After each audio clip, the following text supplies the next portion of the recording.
Today we meet Miss Kassandra Bedford, the coordinator of the Girls Platform, under which an organization called Girls Empowerment Movement and Sisterhood, abbreviated GEMS, falls. GEMS was launched here in St. Kitts on September 1st, 2022, and Miss Bedford will let us know why there was a need for GEMS. First of all, good morning, Ms. Bedford, and welcome Hi, good to morning. GMSKN. Thank you. Morning, Good welcome. morning, thank You are certainly welcome. All right, so we're curious. Obviously, this launch took place on September 1st. Let's get into the theme for the program, Girls Under Construction, Building a Firm Foundation for a Stronger Future. Yeah. What's the significance of this theme? The significance would be the foundation that young persons now are missing in order to live, productive and constructive life. So the theme came about as a holistic approach towards the whole girls empowerment platform.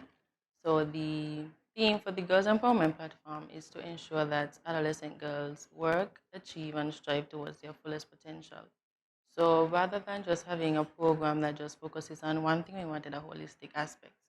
And the foundation part came about so that it could encompass all of the things that are needed to ensure that our young girls are basically solid. So it's like building a house. You can't have, let's say, blocks alone and no cement and the proper things that is needed to ensure that it's built firmly so that when wind blows, it doesn't blow down. So we are encompassing everything, what we think young persons need, what they are identifying that they need, what we think they're missing, and as well as what they would like to learn, because it's a program for them, but not us saying, this is what they need and throwing what we think they need compared to, what they are missing, since they would live If I can ask a individual follow-up, lives. because I'm getting from you that there is that level of engagement with the girls themselves to craft this Yes. program. What are some of those things that they've identified that they need? Self-esteem, support, encouragement, different, knowledge in terms of how to go about living their own life. So each girl has their own sense of personality, their own individuality, and what they go through personally. So it would be to provide the knowledge and tools that would help them in whatever situation they may be facing. So one thing might impact someone in one way and impact somebody differently, but it's for them to know, okay, this is what I've learned, and for my situation, this is what I can do in order to make a healthier decision compared to just doing whatever because they were not properly informed of how to go about it. Oh, wow. Why focus on the girls?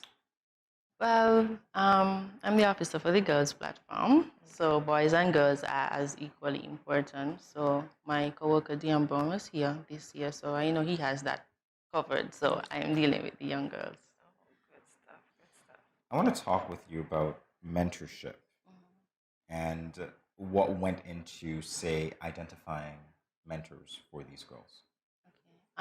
Originally, when I got the platform, I started with the program Project Viola, the Teen Mothers program, and I was wondering, how do I go about helping these young ladies? I'm not a mother, but it's like, how do I reach out to them? So the first thing that came to mind was what did I need as a young adult, as a young female? So that is how I always go about it, and then let them come to say what exactly they needed.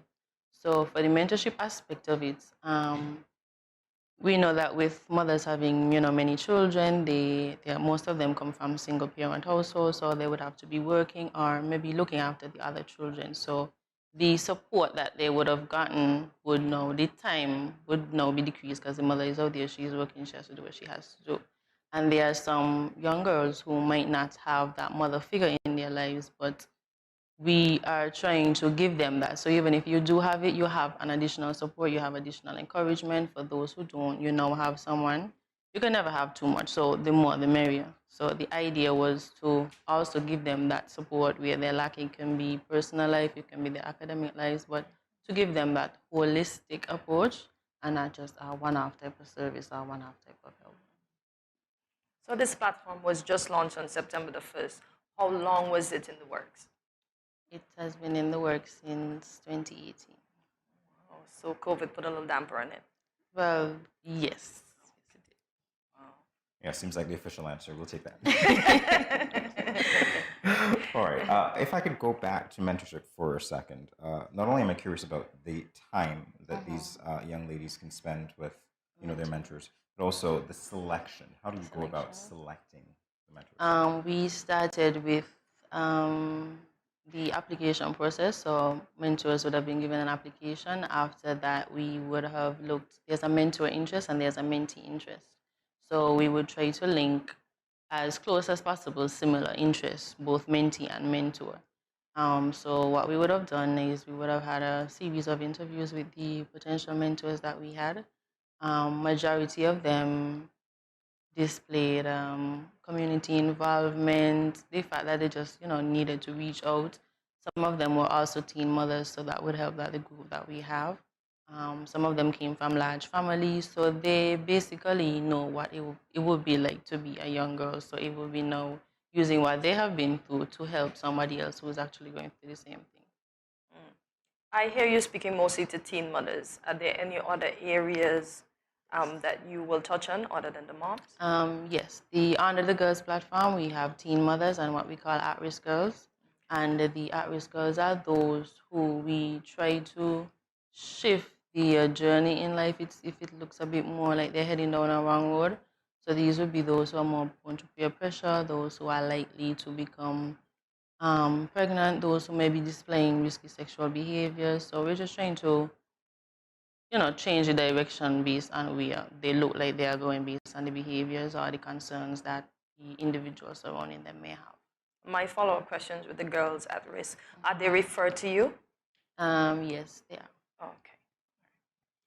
I'd like to get a sense of the activities that the mentors and the mentees will be engaged in. Is there any guideline for those activities, or what can you tell us about this? Once it is something constructive and positive, during the interview session, most of them would have appreciated that rather than throwing an activity on them, they would like to know what they are interested in as well. So we are encouraging, going to church, attending social activities, opening up for them opportunities, activities that they may not have already been exposed to. So it will be like a learning process for both mentee and mentor, and hoping that it will be impactful.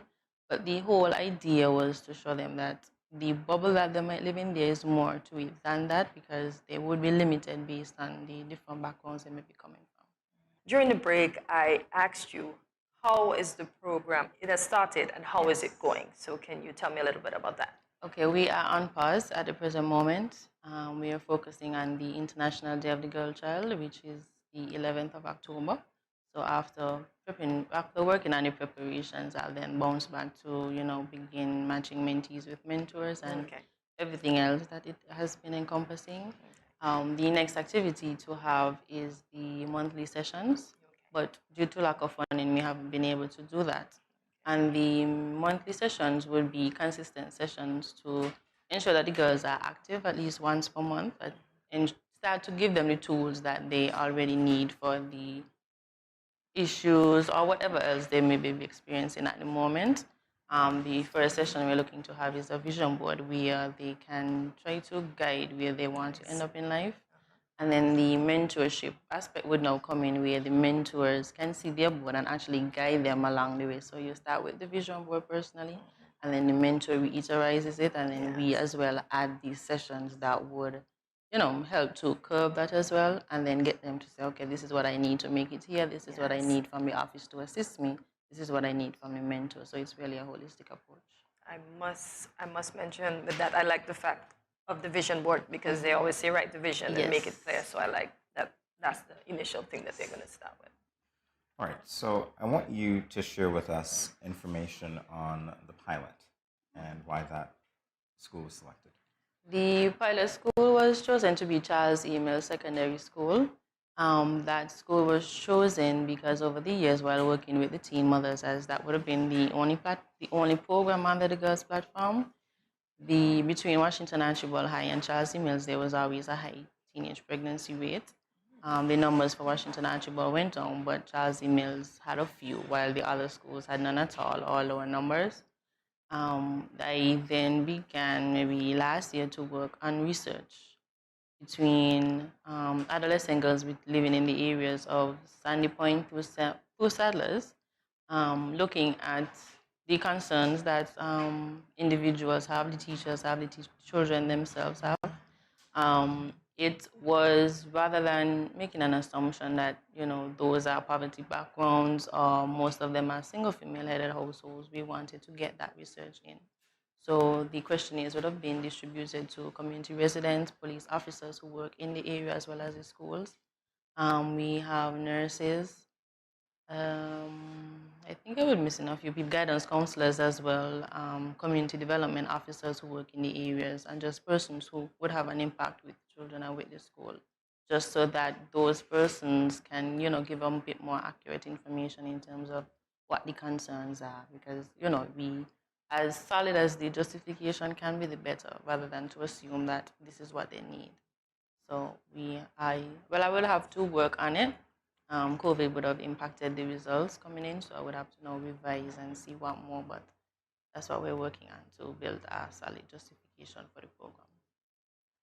So, go ahead, Jamie. No, I was just going to make a comment and say, it's not randomized at all, so it seems pretty solid to me, but I like that you're refining it as well. So, Kassandra, I want to know from your research with the teenage pregnancy, what have you noticed? Does a teenage pregnancy arise more from single-parent household, or can you say it's the same for a household with both mom and dad? Majority of them came from single female-headed households. So that's part of why. And then while doing research as well, research would have only been on teenage pregnancy. So the whole idea of the program came about was when I think I was collecting statistics for the end of the year report, and I was like, okay, we're doing statistics after the facts, but what about preventing if we can? So that whole idea came about to start a program for at-risk girls, so we can try to decrease the numbers if we can.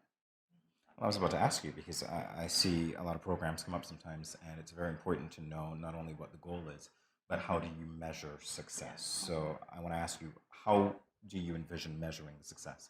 Okay, well, we would work with the vision board, of course. We would then begin to work on the tools that we would have given. One of the things I would like to do is, after each session, we ask the children how effective was it, what they would have learned, what they would have known before the session, and what they would have learned after the session.